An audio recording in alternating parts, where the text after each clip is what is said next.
Welcome back to Financify. In this video, I'll show you a quick and easy guide on how to redeem a code on the Remitly app using your mobile device. Let's get right into it. First, launch the Remitly app on your mobile device and make sure you are logged into your account.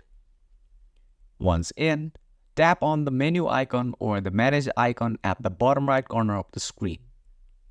Select Promotions or Redeem Offer from the list of options. The wording may vary depending on your app version.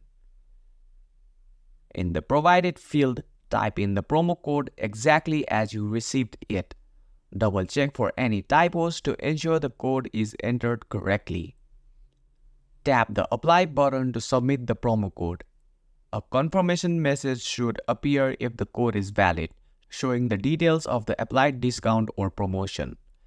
Check that the promotion has been successfully applied to your account. If applicable, continue with your transaction or transfer as usual. And that's it. You have successfully redeemed your promo code on the Remitly app. If you found this guide helpful, don't forget to like, subscribe, and hit the notification bell for more quick guides from Financify. Thank you for watching, and I'll see you in the next video.